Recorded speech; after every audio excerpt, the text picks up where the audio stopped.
예, 우리가 오늘은 팔복에 이어서 마태복음 5장 13절에서 19절 함께 보기를 원합니다.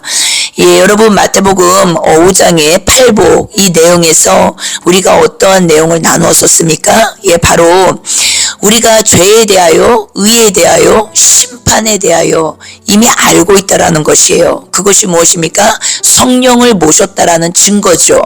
우리가 그 내용을 나눴었습니다. 성령을 모셨다는 그 증거이고 성령을 모셨다는 그 증거로 나타나는 그 내용들을 팔복을 통해서 보여주셨다라는 것이에요.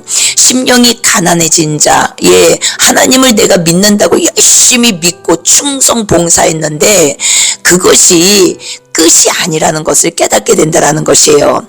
이제는 옮겨가야 할 시즌이 되었다라는 것이에요. 어떤 시즌으로요? 겉과 속이 다른 내 가면 쓴 이 종교 생활에서 이제는 가면을 벗는 그 시즌으로 옮겨야 된다라는 것이에요. 그것이 이제는 심령이 가난한 자로 시작되는 것이에요. 심령이 가난해집니다. 가면을 벗기 시작하면은. 안 그렇습니까, 여러분?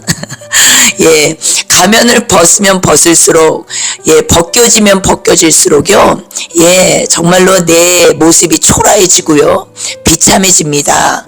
그런데 가난해지면서, 벗겨지면서, 이제는 천국이, 이 심령에서부터의 그 천국이, 이 땅에서부터의 천국이 시작된다라는 것을 여러분 기억하셔야 합니다. 그가 이제는 진정으로 진실한 마음으로 주님을 사랑하게 되고, 그 애통함으로 이제는 주님 앞에 앉고 주님을 바라보고 또 주님을 의지하면서 살게 된다라는 것이에요. 그 자가 결국 나중에는 주님을 위해서, 주님의 그 의를 위해서 박해를 받는다라고 나와요. 핍박받는다라고. 그런데 이 핍박받는다라는 이 1차적 우리의 이 단어의 뜻을 잘 알고 있지만 그것이 잘못됐고 틀린다라는 말은 아니에요. 맞지만 이 핍박받고 박해받는 거, 이 우리가 겉말씀으로 알고 있는 이 뜻도 맞지만 이 속에 감추어져 있는 이 뜻은요, 우리 속사람 내용에서 감추어져 있는 이 뜻은 어떤 뜻이 내포되어 있냐면요, 계속적으로 율법이 나를 추적하고 나를 추궁하고 계속적으로 나를 따라다니면서 괴롭히고 계속 나를 이제는 어렵게 만든다라는 그 뜻이 안에 내포되어 있습니다. 안 그러겠습니까?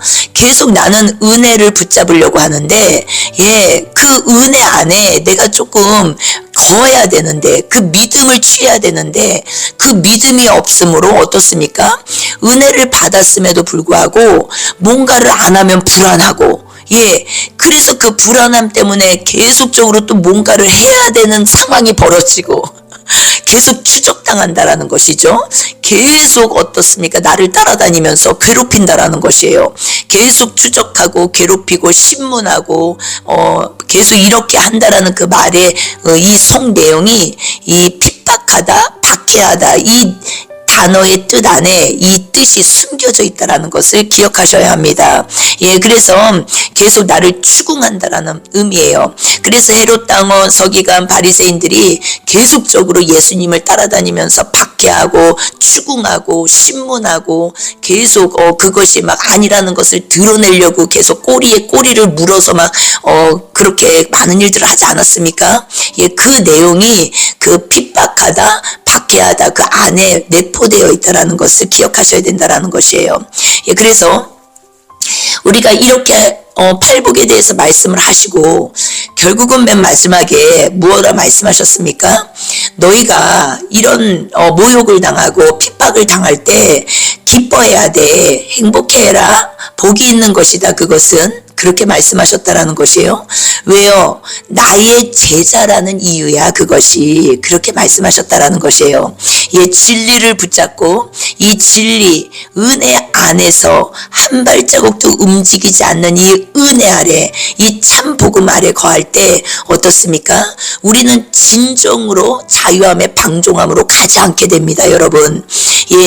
진짜 바른 복음 안에 선 자들은요, 자유함의 방종함으로 결코 갈 수가 없게 시스템을 하나님께서 만들어 놓으셨어요. 그것이 바로 성령께서 하시는 일이고, 내가 욕심, 사심, 탐 탐심이 버려진 진정으로 회개한 자라면 이제는 이 길이 자연스럽게 너무나 당연하게 합당한 삶으로 연결될 수 있도록 성령께서 우리를 이끌고 가신다라는 것을 기억하셔야 된다라는 것이에요. 우리는 신약 성도이기 때문에 이제는 성령을 모신 상태에서 제자의 길을 걸어가는 자들이라는 것을 기억하셔야 합니다. 이 당시의 제자들은 예수님이 십자가 이전 사건이기 때문에 그들 안에 성령이 계시지 않았어요. 그러나 예수님이 옆에 항상 함께 계셨죠, 제자들과. 그런데 우리는 지금 어떻습니까? 이제 신약 성도입니다. 우리 안에 십자가가 완성되었고, 그분이 완성했을 뿐만 아니라 부활하셨습니다. 부활하셨고, 부활의 주께서 우리 안에서 함께 살고 계세요. 그렇기 때문에 내가 예수님의 제자라는 이유로 이 진리 때문에 내가 박해받고 핍박받고 추궁받고 내몰리고 끝까지 나를 협박하고 이단이라고 상관없다라는 것이에요. 기뻐해야 한다라는 것이에요. 왜요? 네가 내 제자라는 이유야. 어떨 때요? 은혜 아래 거할 때, 끝까지 은혜를 붙잡는 이기는 자가 될 때 네 안에 진정으로 참 자유함의 방종으로 가는 자유가 아니라 진정으로 진리 안에서 자유케 되는 그 자유를 경험하게 될 거야. 그 자유는 방종함의 자유함이 아니라 정말로 많은 영혼들을 주께로 인도할 수 있는 그 자유함이라는 것을 주님께서 성경에서 말씀하고 계신다라는 것이에요. 이 말씀을 하시고 12절에 이제는 너희에게 하늘의 상이 클 것이야 라고 말씀하셨다라는 것이에요. 이 상은 우리가 나누었지만 무엇이었습니까? 하늘에서 받는 30평짜리 아파트, 100평짜리 아파트, 그 내용이 아니죠, 여러분. 그 내용이 아니라 이 상은 예수님의 몸과 같이 변화되는 부활체, 첫째 부활의 참여자, 그 상을 말씀하고 계신다라는 것을 기억하셔야 합니다. 이 말씀을 하시고 이제는 오늘 13절부터 19절 내용을 연결해서 우리가 보기를 원합니다. 여러분, 13절에 너희는 세상의 소금이니 소금이 만일 그 맛을 잃으면 무엇으로 짜게 하리요? 후에는 아무 쓸데없어서 다만 밖에 버려져 사람에게 밟힐 뿐이니라 라고 말씀하세요. 여러분, 세상의 소금, 이 소금은요, 출애굽기 30장 35절에서 우리가 보았죠. 이 소금은요, 정결을 의미합니다. 정결. 그래서 이 정결함이 없으면, 정결은 무엇입니까? 이 땅에서 우리가 인본주의, 주님을 만났을 때 처음에 우리는 인본주의에서 시작을 해요. 왜냐하면 예수님을 만나자마자 우리가 이 예수님의 생명 안에서 장성한 자가 되는 것이 아닙니다. 먼저는 우리가 어린 자녀로 시작을 해요. 그래서 어린 자녀일 때는 우리가 최대한으로 그분을 섬길 수 있는 그 클라이막스가 정결 부분이라는 것이에요. 이 정결의 의미가 이 땅에서 하나님을 예배하고 찬양하는 그 최대의 정결의 의미가 무엇이겠습니까?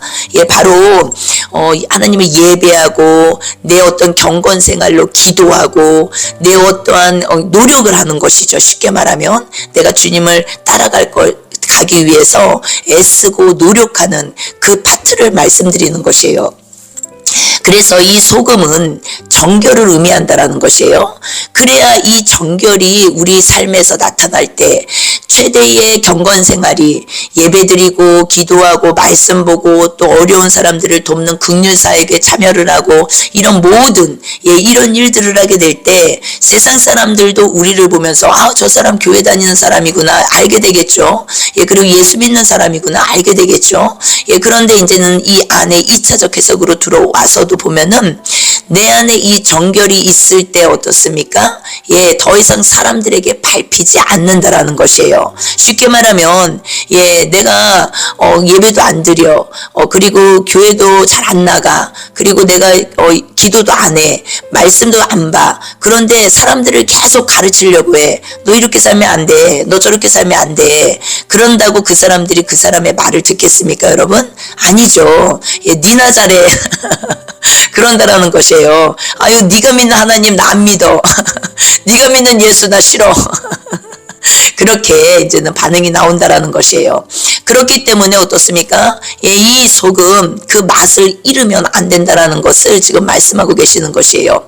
예, 그리고 14절에 세상의 빛이라 너희는 빛, 산 위에 있는 동네가 숨겨지지 못할 것이요. 타락한 마음의 땅에요. 이제 십자가가 세워졌어요. 이 십자가가 세워졌기 때문에 이제는 이 십자가에 세워진 이 뜻이 무엇입니까? 바로 세상에 이제는 빛이라는 것이에요. 이거 자체가 내가 빛이 아니라 이 십자가가 세워졌기 때문에 이 십자가에서 주님이 죽으시고 또 부활하신 그 빛이라는 것이에요. 그래서 타락한 마음의 땅에 십자가가 세워졌어요. 눈에 보이는 이 세상에서도 십자가가 세워졌죠. 온 천하 만국에 이 온 땅에 열방에 십자가가 세워졌다라는 것을 기억하셔야 돼요. 2000년 전에 십자가가 완성됐고 인류의 주님의 피로 세상이 덮였습니다. 80억 인구 아래 다 덮였어요. 그러나 그건 1차적 해석이고 2차적으로 내 마음의 땅, 이 타락한 혼, 마음의 땅에 십자가가 세워졌고 이제는 그 빛이 내 마음의 땅에 그 빛으로 임했다라는 것을 말씀하고 계시는 것이에요. 15절에 사람이 등불을 켜서 말 아래에 두지 아니하고 등경 위에 두나니 이러므로 집 모든 사람에게 비치느니라. 맞죠? 내가 먼저 밝혀져야 내 마음의 땅에 십자가가 세워져야 그리고 부활의 주께서 계셔야 그 빛을 통하여서 온 세상이 밝게 되겠죠. 타락한 혼이 에덴으로 회복이 이루어지겠죠. 그 빛으로 인하여서. 그래서 등불은 우리가 계시록 21장 23절에서도 보지만 등불은 예수님을 의미합니다. 그래서 타락한 마음의 땅에 세워진 그 십자가에서 내려오지 않을 때 어떻습니까? 진정 복음이 우리의 이 통로를 통하여서 이웃들에게 영혼들에게 흘러간다라는 것을 말씀하고 계신다라는 것이에요. 16절에 이같이 너희 빛이 사람 앞에 비치게 하여 그들로 너희 착한 행실을 보고 하늘에 계신 너희 아버지께 영광을 돌리게 하라. 여기서 너희 착한, 이 착한은 칼로스라는 단어인데 아가도스가 아닙니다. 칼로스라는 단어예요. 이 도덕적인 선, 이 선에 대한 내용인데 이 칼로스는 언제 나옵니까, 여러분? 진정으로 이 선은 언제 나올 수 있어요? 아가도스가 진행된 그 자에게 이 겉행이 칼로스가 나오게 돼 있다라는 것이에요. 그러니까 성경에서 말씀하시는 정말 착한 행실은 무엇입니까? 아가도스에 기반된 칼로스라는 것이죠. 무엇이냐면 내가 자아 죽음이 있는 상태에서 행하는 선이 진정으로 착한 행실이라는 것이에요. 이해가 되십니까? 그 행실을 보고 하늘에 계신 너희 아버지께 영광을 돌리게 하라. 이것만이 아버지께 영광을 돌리게 되는 것이라는 것이에요. 빛은 예수님이죠, 여러분. 요한복음 8장 12절에 말씀하세요. 나는 세상의 빛이니 나를 따르는 자는 어둠에 다니지 아니하고 생명의 빛을 얻으리라. 아멘. 우리 안에 십자가가 세워졌습니다. 이 십자가가 세워졌기 때문에 주님이 이제는 빛이시기 때문에 어떻습니까? 나를 따르는 자, 주님을 팔로우하는 자, 성령의 소욕을 따르는 자는요, 더 이상 어둠에 다니지 아니합니다. 그리고 생명의 빛을 얻게 될 것이라고 약속의 말씀을 주셨어요. 그렇기 때문에 우리가 빛 가운데 거하기를 원하십니까? 빛 속에서 살고 싶습니까? 빛 가운데 우리가 행하는 자들이 되기를 원합니까?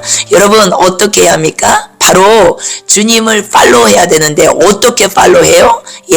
성령의 소욕을 따라야 된다라는 것이에요. 말씀 앞에 우리가 나를 내리고 순종하는 삶으로 들어갈 때 성령의 소욕을 따라갈 때 우리가 이제는 이 생명의 빛을 얻게 된다라고 말씀하세요.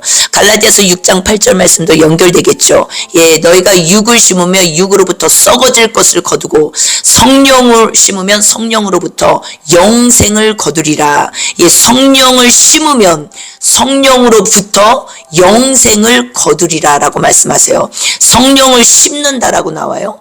무엇입니까? 성령을 받고 끝이 아니라 성령의 소욕을 따라 살면 영생을 얻게 되리라. 조회를 얻게 되리라. 조회는 무엇입니까? 예수님의 몸처럼 변화되는 부활체를 말하는 것이에요.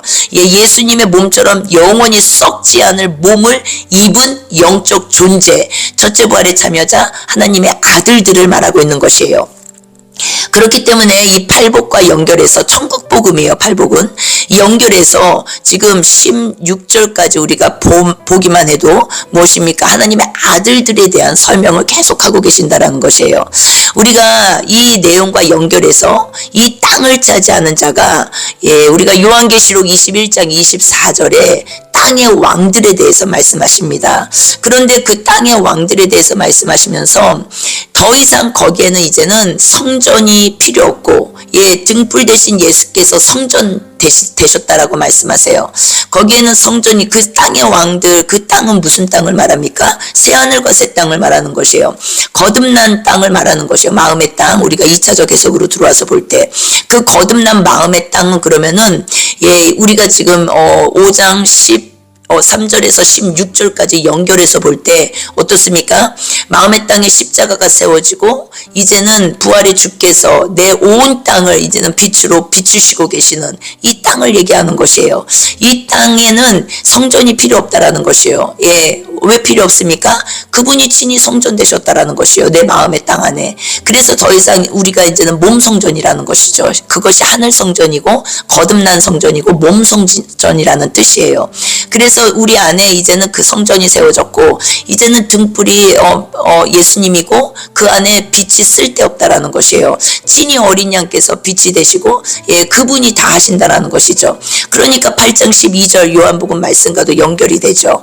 그분이 빛이세요. 그래서 성령의 소욕을 따르는 그 삶이 이제는 빛의 생명을 얻은 삶이고 그 빛의 생명을 얻은 삶이 바로 거듭난 생명이고 성령의 소욕을 따르는 생명이라는 것이에요. 이해가 되십니까? 그래서 17절에 연결해서 내가 율법이나 선지자를 폐하러 온 줄로 생각하지 말라. 폐하러 온 것이 아니요 완전하게 하려 함이라. 완전하게 하려 함이라. 여기서 플레로라는 단어를 썼어요. 플레로. 그런데 이 단어가요 에베소서 5장 18절에 술 취하지 말라. 이는 방탕한 것이니 오직 성령의 충만을 받으라. 여기서 충만을 받으라도 플레로란 동일한 단어입니다. 완전하게 하려 함이라. 충만을 받으라. 이 단어가요 동일한 플레로라는 단어예요. 헬라어로. 그럼 플레로가 무슨 뜻일까요, 여러분? 바로 채우다, 충만하다, 길을 달리다, 하나님의 말씀이 성취되다, 기간이나 때가 차다, 완전하게 하다, 이런 뜻이에요. 플레로가. 그러니까 하나님의 말씀이 성취되는 것이 무엇입니까? 바로 성령 충만이고 완전하려 함이다. 이 말씀의 뜻인데 결국은 우리가 계속적으로 이제 이 플레로라는 단어를 추적해서 들어가면 이런 내용이 나온다라는 것이에요. 에베소서 1장 23절에 교회는 그의 몸이니 만물 안에서 만물을 충만하게 하시는 이의 충만함이니라 라고 말씀하세요. 여기에서 교회를 설명하시는데 신부를 설명하는 거죠. 몸에 대해서 몸 성전에 대해서 설명을 하시면서 충만하게 하시는 이 단어가 플레로로 되어 있어요. 그리고 충만함이니라. 이 충만함도 플레로마로 되어 있습니다. 그래서 플레로마, 명사형이죠. 이 내용들이 무엇을 의미합니까? 나의 충만함이 아니라 내가 성취하는 게 아니라 그분의 성취로 완성되는 플레로마라는 것이에요. 충만함이라는 것이에요.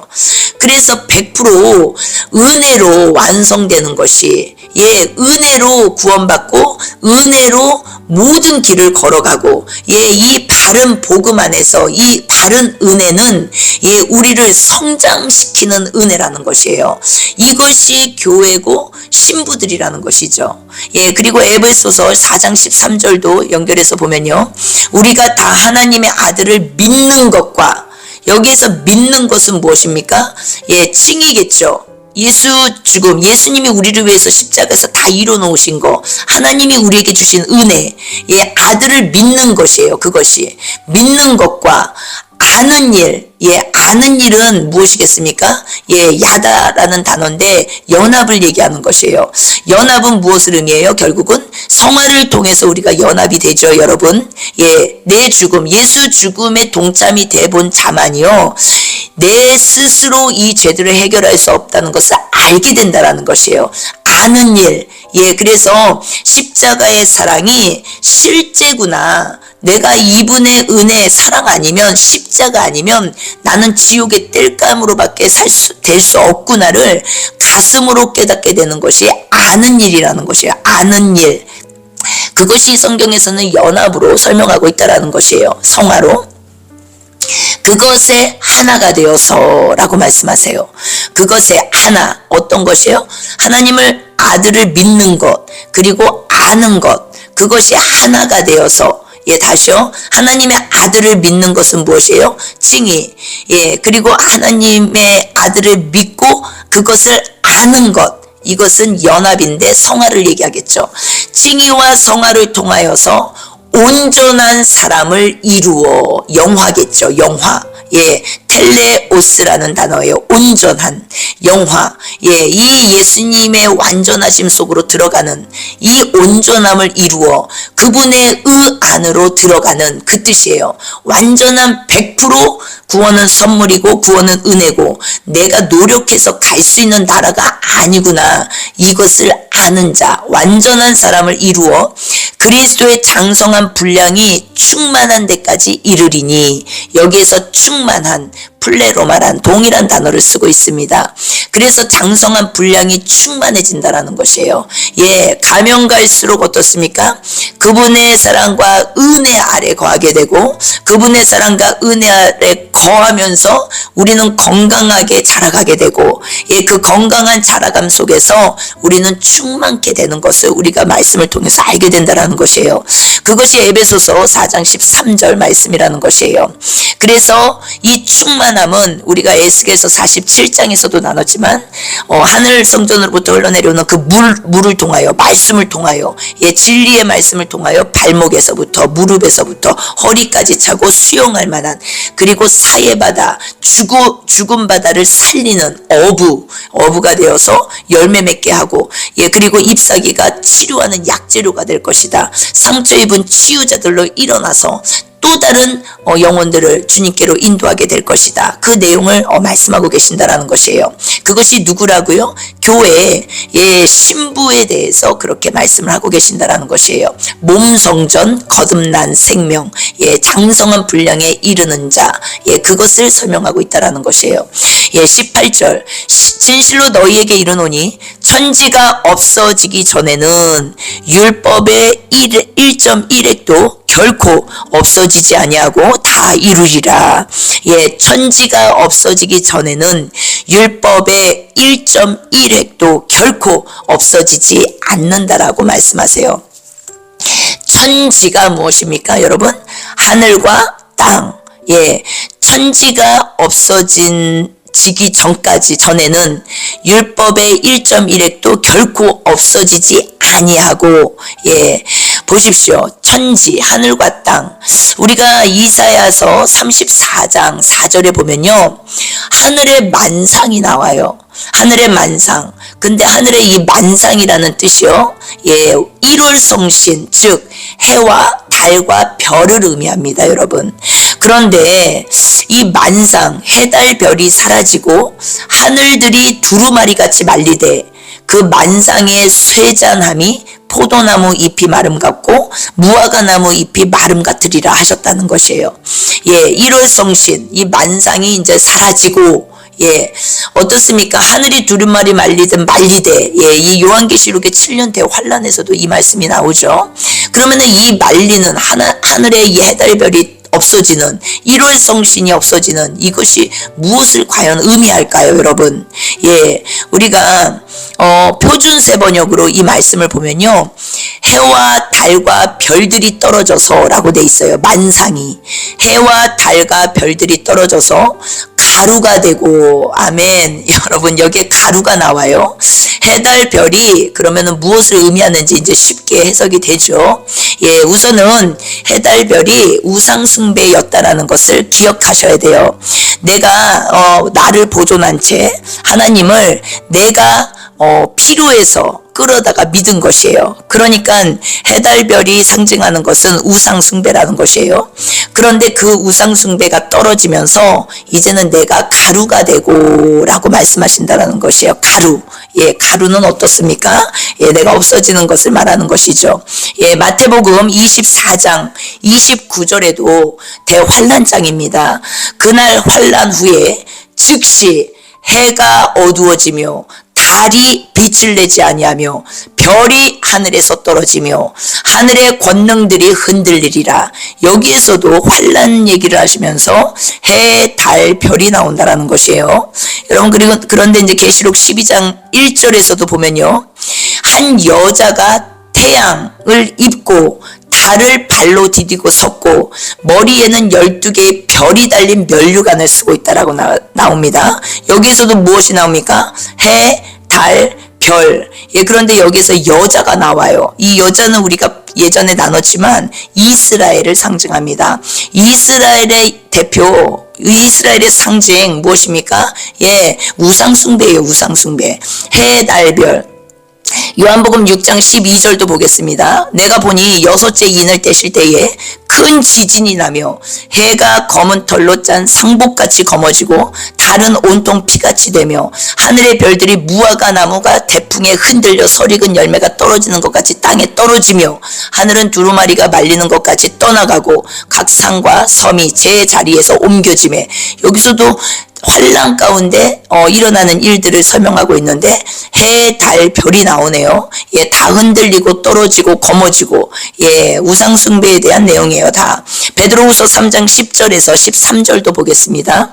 그러나 주의 날이 도둑같이 오리니 그날에는 하늘이 큰 소리로 떠나가고, 예, 여기서도 하늘이 큰 소리로 떠나간다라고 말해요. 그리고 물질이 뜨거운 불에 풀어지고 땅과 그 중에 있는 모든 것이 드러나리로다. 예, 이제 겉과 속이 다른 게 다 드러났고 이 모든 것이 이렇게 풀어지리니, 예, 너희가 어떠한 사람이 되어야 마땅하냐? 거룩한 행실과 경건함으로, 예, 겉과 속이 다른 것이 다 드러났어요. 해달별, 예, 그것이 이제는 끝나면서 겉과 속이 다 드러나는 것이 이제는 시작되면서 너희에게 이제는 어떻게 살아야 되는 것이 마땅하냐? 거룩과 행실과 경건함으로 하나님의 날이 임하기를 바라보며 새하늘과 새 땅이 임하기를 바라보며 간절히 사모해야 되지 않겠냐? 그것을 말씀하고 계시는 것이에요. 바로 연결해서 그날에 하늘이 불에 타서 풀어지고 물질이 뜨거운 불에 녹아지려니와 우리는 그의 약속대로 의가 있는 곳인, 아멘, 새 하늘과 새 땅을 바라보도다. 예, 말씀이 연결되십니까? 예, 이렇게 사도행전 우리가 7장 42절에서도 이 일월 성신이 나옵니다. 이 일월 성신이 하늘 군대라고 나오고, 예, 우상숭배라고 이미 사도행전 7장 42절에서도 보았어요. 예, 그것을 연결해서 신명기 4장 19절에서도, 예, 이 하늘군대 해달별이 우상숭배라는 것을 연결해서 보았었습니다. 예, 마태복음 24장 43절에 천지는 없어질지언정 내 말은 없어지지 아니하리라 하셨어요. 여기서 천지가 나옵니다. 하늘과 땅, 눈에 보이는 하늘과 땅이에요. 이 눈에 보이는 하늘과 땅이 없어질지언정 내 말은 없어지지 아니하리라. 무엇은 안 없어진다라는 것이에요?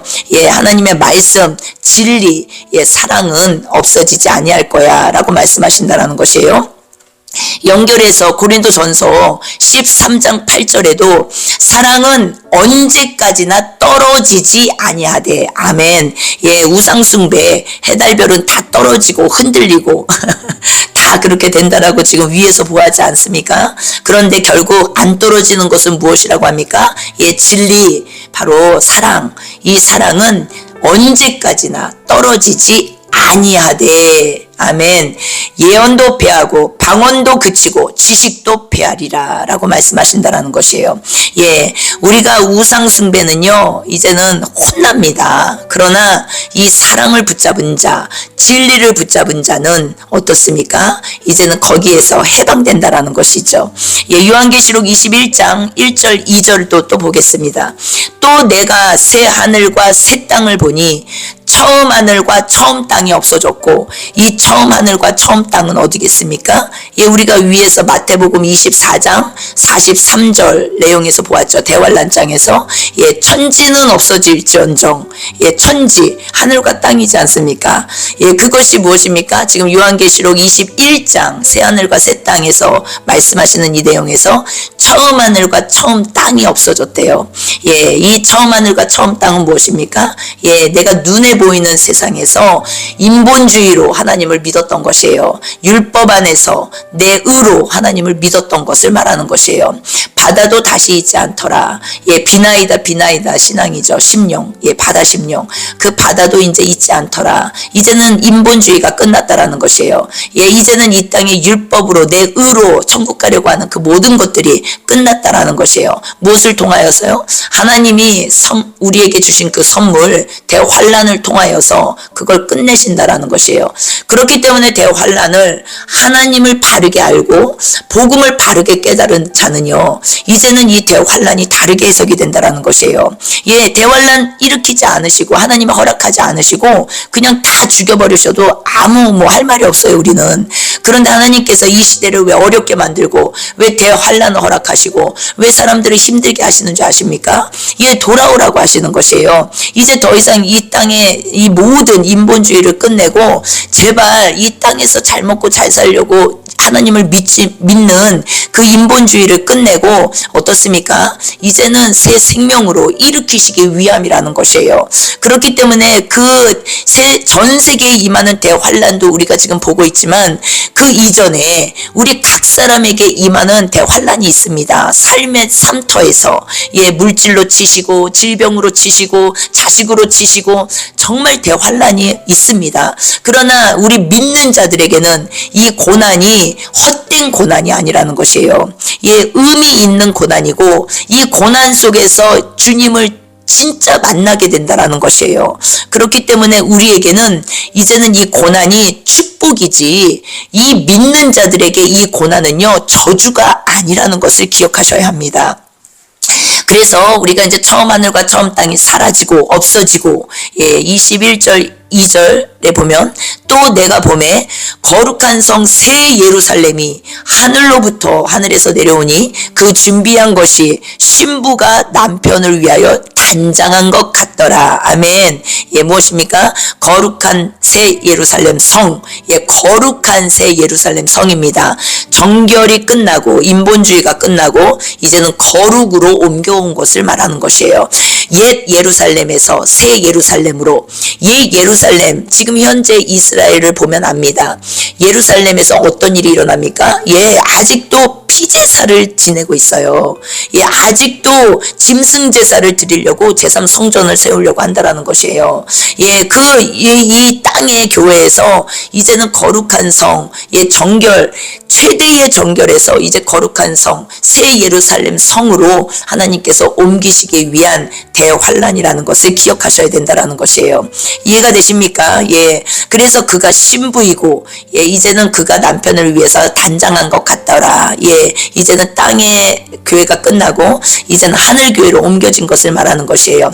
처음 아담이 끝나고 마지막 아담으로 완성된 거. 예, 처음이자 마지막, 시작과 마침, 알파와 오메가, 믿음으로 시작해서 믿음에 이른 예, 심령을 설명하고 있는 것이에요.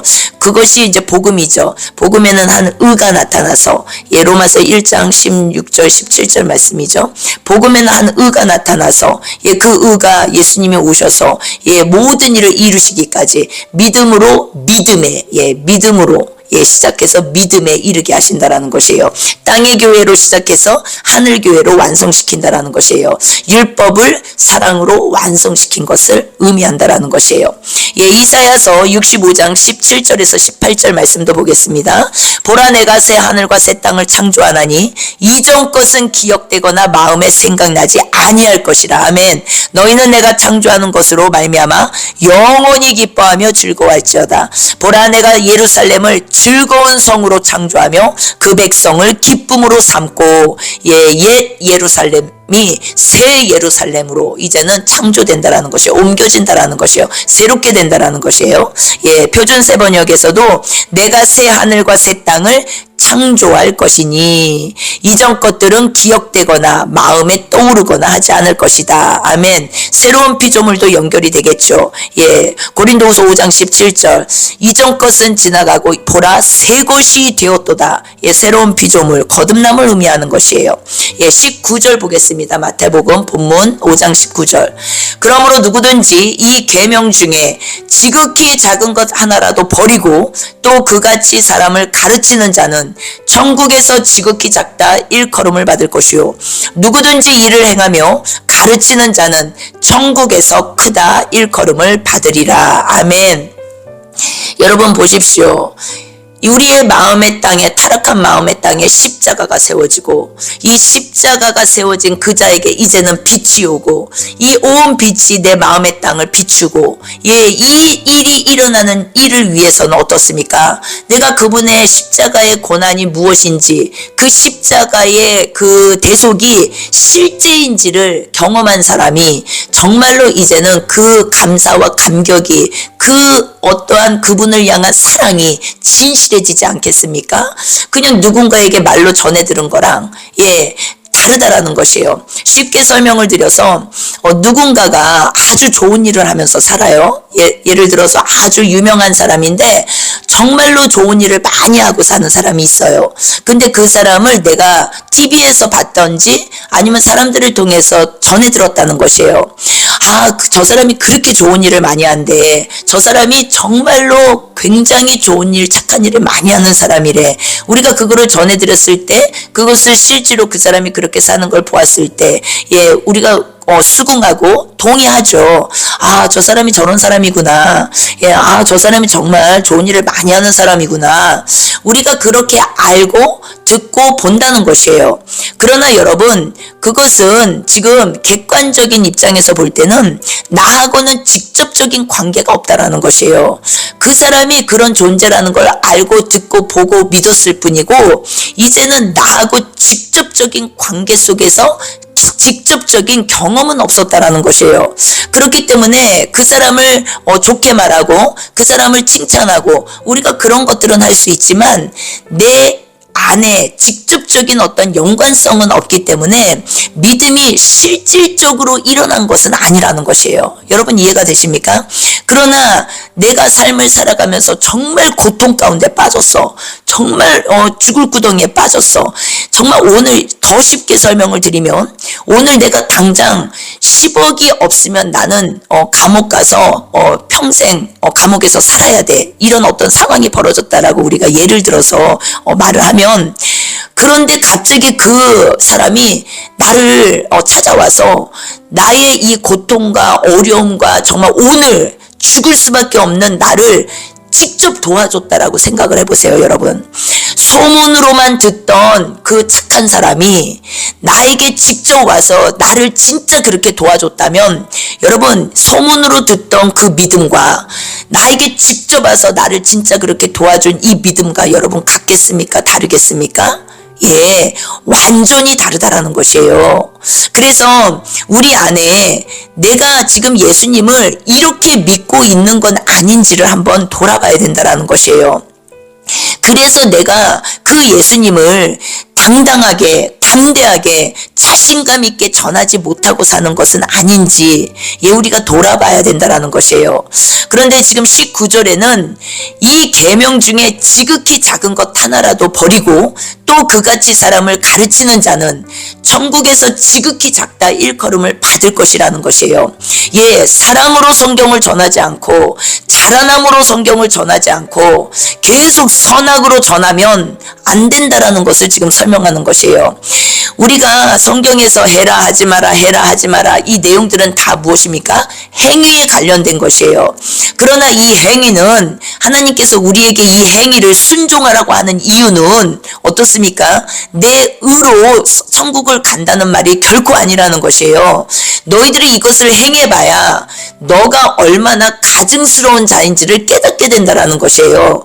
너의 겉과 속이 얼마나 다르다라는 것을 네가 정말로 경험하게 된다라는 것이에요. 그렇기 때문에 이 겉말씀과 피 흘리기까지 순종하면서 싸우지 않은 자들은요, 내가 정말로 겉과 속이 다른 것을 모릅니다. 왜? 싸워보지 않았기 때문에 몰라요.